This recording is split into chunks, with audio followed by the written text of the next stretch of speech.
कोकणातील प्रत्येक अपडेट जाणून घेण्यासाठी आजच माझे कोकणच्या सोशल मीडिया प्लॅटफॉर्मला लाईक, फॉलो आणि सबस्क्राईब करा.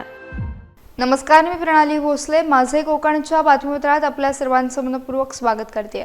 बातमीपत्राला सुरुवात करण्याआधी पाहूयात हेडलाईन्स. लांजा राजापुरात नव्या उद्योगांची पहाट. उद्योगांसाठी सरकारचा मोठा निर्णय. किरण सामंत यांची मोठी घोषणा. रोजगारासाठी राजापूरमध्ये औद्योगिक क्षेत्र. ओसाड जमिनीवर नवे उद्योग. अजितदादांना भावपूर्ण श्रद्धांजली अर्पण. महाडमध्ये पत्रकारांची शोकसभेचे आयोजन. वेळेचे पालन हीच खरी श्रद्धांजली. प्रशासकीय अधिकारी आणि नेते उपस्थित. दादांच्या आठवणींनी पत्रकार झाले भावुक. सिंधुदुर्ग जिल्ह्यातल्या नेरूरमध्ये राजकीय समीकरणे बदलली. संजय पडते यांना मोठे आव्हान. ठाकरे सेनेचा बंडखोराला जाहीर पाठिंबा. नव्या चेहऱ्यांना मिळणार मोठी संधी. नेरूरमध्ये होणार थेट चुरशीची लढत. आणि लांजात प्रचाराचा जोरदार धुरळा. महाविकास आघाडीत मोठी बिघाडी. ठाकरे गटाचे उमेदवार रिंगणात. भांबेड गणात चुरशीची लढत. प्रचारासाठी उमेदवारांच्या गाठीभेटी सुरू. पाहुयात सविस्तर वृत्त. रत्नागिरी जिल्ह्यातील लांजा तालुक्यात सध्या इको सेन्सिटिव्ह झोन असल्यामुळे नवीन उद्योगधंदे उभारण्यात अनेक तांत्रिक अडचणी येत आहेत. यामुळे स्थानिक तरुणांच्या रोजगाराचा प्रश्न गंभीर बनलाय. या समस्येवर तोडगा काढण्यासाठी आता आमदार किरण सामंत यांनी महत्त्वपूर्ण माहिती दिली आहे. लांजा परिसरात उद्योग आणणे कठीण असले तरी शेजारच्या राजापूर तालुक्यातील ज्या भागात जमीन पूर्णपणे ओसाड आहे आणि जिथे कोणतेही पीक येत नाही अशा क्षेत्रात औद्योगिक विकास केला जाणार आहे. या पडीक जमिनीचे लवकरच औद्योगिक क्षेत्रात रूपांतर करण्याचा सकारात्मक निर्णय महाराष्ट्र सरकार घेणार असल्याचं किरण सामंत यांनी स्पष्ट केलंय.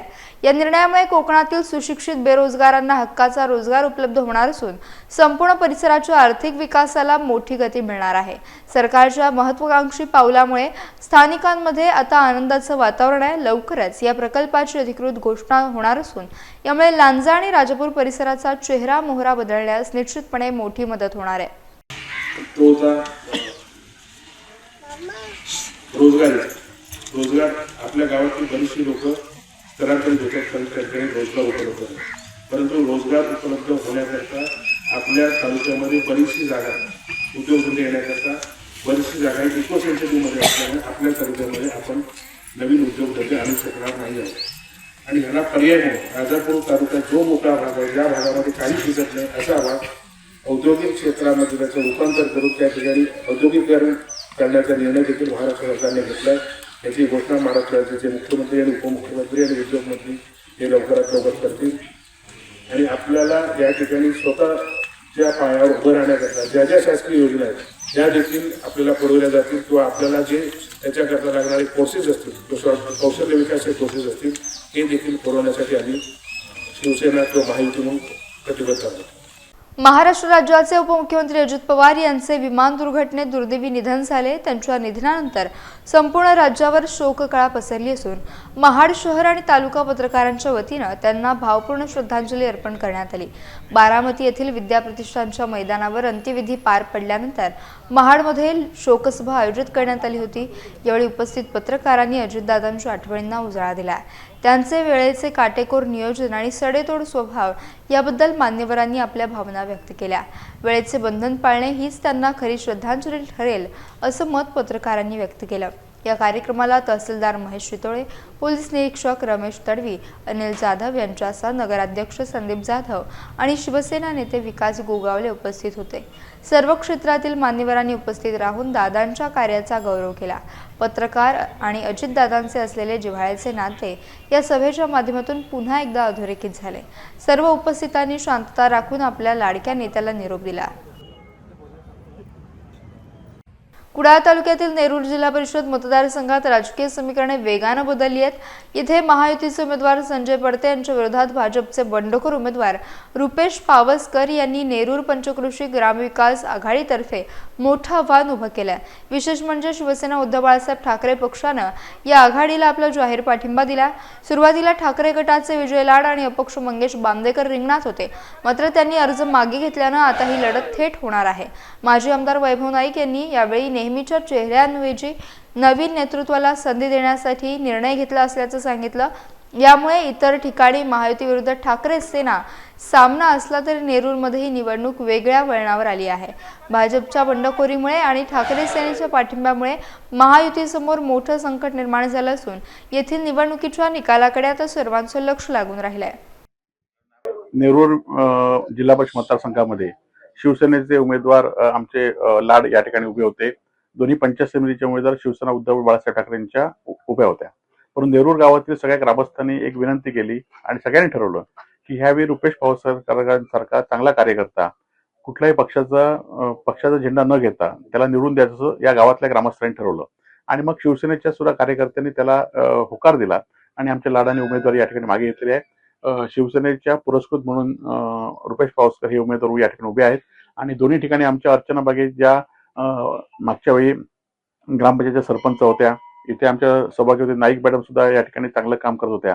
या दोन्ही शिवसेना उद्धव बाळासाहेब ठाकरेंच्या पक्षाच्या चिन्हावर या ठिकाणी लढवत आहेत आणि रुपेश पवारकर यांना सगळ्यांनीच ग्रामस्थांनी या ठिकाणी या भागातल्या एकमुखी पाठिंबा दिला आहे आणि त्यामुळे आमचा त्या ठिकाणी पाठिंबा आहे। कुडाळ तालुक्याचा विचार केला तर अनेक ठिकाणी शिवसेना भाजपमध्ये बंडखोरी झाली आहे। स्थानिक उमेदवार दिला नाही, बाहेरचा उमेदवार दिला अशी चर्चा आहे आणि त्याचा फायदा तुम्हाला होईल का असं काय वाटतं? नाही, खरं तर कालच्या विधानसभा आणि लोकसभेमध्ये अनेक लोकांना आश्वासन दिले होती की तुम्हाला जिल्हा परिषदला पंचायत समितीला निवडणूक येऊ, परंतु आपण बघितलं असेल की या कुडाळ तालुक्यामध्ये तेच उमेदवार पुन्हा पुन्हा देण्यात आलेले आहेत। आता संजय बडते 5 वेळा या ठिकाणी जिल्हा परिषदला उभे आहेत, वेगवेगळ्या भागातनं वेगवेगळ्या पक्षातनं, किंवा असे अनेक उमेदवारांची नावं येतील। आता मिलिंद नाईक म्हणून सरपंच होते, ते 3दा उभे होते आणि आता ते सरपंच पण आहेत। आता पिंगोळीमध्ये बघितलं असेल तर आकेरकर म्हणून उमेदवार आहेत, ते सरपंच पण आहेत आणि ते पण आधी आता सध्या सरपंच उमेदवार आहेत। त्यामुळे त्याच लोकांना उमेदवारी देण्याचा जो काही पॅटर्न राणे सभागृह केंद्र आपला आहे त्याच्या विरुद्ध आता कुडाळातील जनता एकत्र येईल। आम्ही सगळ्या नवीन चेहऱ्यांना संधी दिलेली आहे आणि नवीन चेहरे भागाचा विकास केला, त्याच लोकांना का संधी पुन्हा पुन्हा, हा आमचा प्रचाराचा मुद्दा आहे। रत्नागिरी जिल्ह्यातील लांजा तालुक्यात जिल्हा परिषद आणि पंचायत समिती निवडणुकीच्या प्रचाराचा जोरदार धुरळा उडाला आहे। महाविकास आघाडीत मोठी बिघाडी झाल्यानं उद्धव बाळासाहेब ठाकरे पक्षाने स्वबळावर 4 जिल्हा परिषद आणि 8 पंचायत समिती जागांसाठी आपले उमेदवार रिंगणात उतरवलेत। यामुळे या निवडणुकीत मोठी राजकीय रंगत निर्माण झाली आहे। विशेषतः भांबेड पंचायत समिती गणात माजी सभापती युवराज हांदे हे ठाकरे गटाकडून तर महायुतीकडून शैलेश खामकर निवडणूक लढवत आहेत। या दोन्ही तगड्या उमेदवारांमुळे ही लढत अत्यंत चुरशीची ठरणार असल्याचं स्पष्ट चित्र सध्या पाहायला मिळतंय। मतदारसंघात आता प्रचाराने चांगलाच वेग घेतला असून उमेदवार आणि कार्यकर्ते घरोघरी जाऊन मतदारांच्या गाठीभेटी घेत आहेत। विकासाचे मुद्दे मांडण्यासाठी आणि आपली राजकीय ताकद आजमावण्यासाठी दोन्ही बाजूंनी सध्या युद्ध पातळीवर प्रयत्न सुरू आहेत। महाविकास आघाडीतील अंतर्गत कलह आणि महायुतीचे कडवे आव्हान यामुळे लांजातील या निवडणुकीने संपूर्ण जिल्ह्याचे लक्ष वेधून घेतलंय। काम ते केलं, परंतु ही योजना बंदच होणार अशा पद्धतीने चुकीच्या पद्धतीने वल्गना केल्या गेल्या। परंतु सातत्याने 3 वर्ष झाली आमच्या लाडक्या बहिणींची योजना काही एक बंद झाली नाही, नव्हे तह्यात ती चालू राहणार आहे, कारण भविष्यकाळामध्ये सत्ता पुन्हा आमच्याच हातात येणार आहे। त्यामुळे आता आमच्यावरची जबाबदारी आली आहे की आपला जो उमेदवार उभा आहे तो जिल्हा परिषदेमध्ये जायला पाहिजे, तो पंचायत समितीमध्ये जायला पाहिजे। म्हणून तुम्ही फक्त एकच करायचं काम, फक्त आणि फक्त धनुष्यबाण एवढंच फक्त लक्षात ठेवायचं। आणि दुसरं चिन्ह आहे ते आमचं कमळ, हे 2 चिन्हासमोरचे बटन दाबून या दोन्ही उमेदवारांना एकाला जिल्हा परिषदला पाठवायचं आहे, एकाला पंचायत समितीला पाठवायचं आहे आणि मग छोटी मोठी जी काय उरली सुरली जी तुमची कामं आहेत ते निश्चितपणे आम्ही करू, अशा या दोन्ही उमेदवारांच्या वतीनं आपला सर्वांनी मी शब्द देतो। गावोगावी या ठिकाणी प्रचार यंत्र राबवत आहोत। त्यानिमित्ताने आज आम्ही या ठिकाणी कोल्हेवाडी या ठिकाणी प्रचार करतोय। परंतु ही निवडणूक पूर्णतः आम्ही विकास या मुद्द्यावर या ठिकाणी लढवली जाणार आहे। विरोधक या ठिकाणी अपप्रचार करून ज्या काही चुकीच्या बोलतापा या ठिकाणी लोकांना सांगतात त्याच्यावर कुणी विश्वास न ठेवता झालेली जी विकास कामं ही महायुतीच्या माध्यमातून झालेली आहेत आणि होणारे देखील महायुतीच्या माध्यमातून होणार आहेत, या ठिकाणी एवढा विश्वास देतो। आणि ही निवडणूक संपूर्णतः कुठल्याही विषयावर डायव्हर्ट न करता फक्त विकास आणि विकास या मुद्द्यावर या ठिकाणी आम्ही लढवणार आहोत। लांजा पंचायत समितीच्या सभापतीपदी काम केलेलं असताना पुन्हा एकदा मला पक्षाने माझ्यावर विश्वास दाखवला आणि मला संधी दिली, त्याबद्दल मी पक्षप्रमुखांचे आभार मानतो। या ठिकाणी काम करत असताना किंवा प्रचार करत असताना लोकांच्या जे काही मूलभूत गरजा आहेत, जे काही अडीअडचणी आहेत, त्याला आम्ही प्राधान्य देऊन काम करणार आहोत। उदाहरणार्थ ग्रामीण भागामध्ये असणारे रस्ते, पाणी, महिलांचे बचत गट, आणखी इतर जे काही समस्या असतील त्या आपण प्रामुख्याने सोडवण्यासाठी प्रयत्न करणार आहोत। या भागामध्ये फिरत असताना अतिशय चांगल्या प्रकारे आम्हाला असा प्रतिसाद मिळत आहे मतदारांकडून आणि मला खात्री आहे की या निवडणुकीमध्ये आम्ही यशस्वी होऊ. घोसाळे जिल्हा परिषद मतदारसंघ आणि न्हावे पंचायत समिती निवडणुकीसाठी शिंदे शिवसेनेनं प्रचाराचा जोरदार धडाका लावला. उमेदवार उर्वशी वाडकर आणि वर्षा देशमुख यांनी बीरवाडीतील ऐतिहासिक भवानी माता मंदिरात श्रीफळ वाढवून निवडणुकीच्या रणधुमाळीला अधिकृत सुरुवात केली. यावेळी बीरवाडी, चणेरा नाका, बापूजी नगर आणि डिगणवाडी परिसरात रॅली काढून घरोघरी जाऊन मतदारांशी थेट संवाद साधण्यात आला. ठिकठिकाणी महिलांनी उमेदवारांचे औक्षण केले तर ज्येष्ठांनी विजयासाठी शुभाशीर्वाद दिले. यावेळी उपतालुका प्रमुख उद्देश वाडकर यांनी विजयाचा ठाम विश्वास व्यक्त केला. आमदार महेंद्र दळवी यांच्या मार्गदर्शनाखाली मतदारसंघात रस्ते, पाणी, आरोग्य आणि शिक्षण क्षेत्रात मोठी विकास कामे पूर्ण झाली आहेत. याच विकासाच्या जोरावर जनता पुन्हा एकदा शिवसेनेलाच भरभरून मतदान करेल असा दावा त्यांनी केला. वाढता जनसंपर्क आणि विकासाचा अजेंडा यामुळे शिवसेनेचा विजय आता निश्चित मानला जात आहे. या प्रचार मोहिमेने संपूर्ण परिसरात प्रचंड राजकीय चैतन्य निर्माण झाले. बिरवाडीला भवानी मातेच्या मंदिरामध्ये प्रचाराचा नारळ फोडलेला आहे आणि तिथूनच आम्ही बिरवाडी चणेरा केलेला आहे. लोकांचा खूप उत्स्फूर्त प्रतिसाद आम्हाला मिळत आहे आणि निश्चितपणे आम्हाला आणि शिंदे गटाला म्हणजे प्रथमच आम्हाला इथं शिंदे गटाला प्रतिनिधित्व करायची संधी मिळालेली आहे.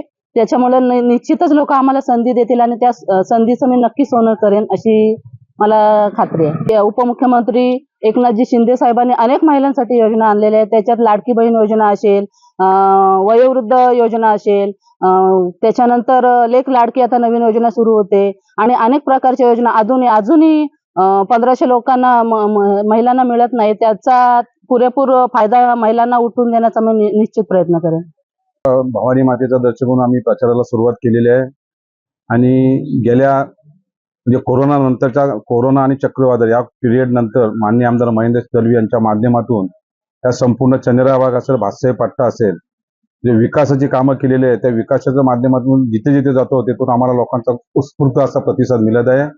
आणि लोकांचा मग माझा आदिवासी बांधव असेल, बौद्ध बांधव असेल, धनगर बांधव असेल, मुस्लिम बांधव असेल, या सर्व जाती धर्माचे लोक आम्हाला चांगल्या पद्धतीने आशीर्वाद आहे आणि विकासाच्या माध्यमातून पोहोचत असल्यामुळं येणाऱ्या निवडणुकीमध्ये ही चंद्रा भातसाई पट्ट्यातील आणि घोसाला पट्ट्यातील जनता आमच्या पाठीशी आहेत. नक्कीच आमचे जिल्हा परिषदेचे उमेदवार उर्वशी उद्देश वाडकर, पंचायत समिती न्हावे गानाच्या वर्षा हेमंत देशमुख आणि घोसाल्या गानाचे मनोहर गोरे हे प्रचंड मताने निवडून येतील यात शंका करण्याचं कारण नाही. कारण त्या पद्धतीचा एकनाथ शिंदे साहेबांच्या माध्यमातून लाडका भाऊ ही जी योजना लोकांपर्यंत त्याचा देखील आम्हाला फायदा होतो. त्याच्यामुळे नक्कीच या भागातील संपूर्ण चणेरा, घोसाला आणि भातसाई भागातील जनता ही आमच्या विकासाच्या पाठीची असल्यामुळे येणाऱ्या निवडणुकांत विजय आमचा निश्चित असेल असं मी आपल्याला सांगतो. माननीय आमदारांच्या माध्यमातून या सर्वच भागात आमची कामं प्रगतीपथावर आहेत आणि भविष्यात प्रलंबित कामं देखील आम्ही पूर्ण करू आणि ती होतील अशी मी इच्छा व्यक्त करतो आणि तशी ग्वाही देतो. यासह बातमीपत्रात वेळ झाली इथेच थांबण्याची. भेटूयात नवीन बातमीपत्रात. होतो पण तुम्ही कुठेही जाऊ नका. पाहत राहा फक्त माझे कोकण.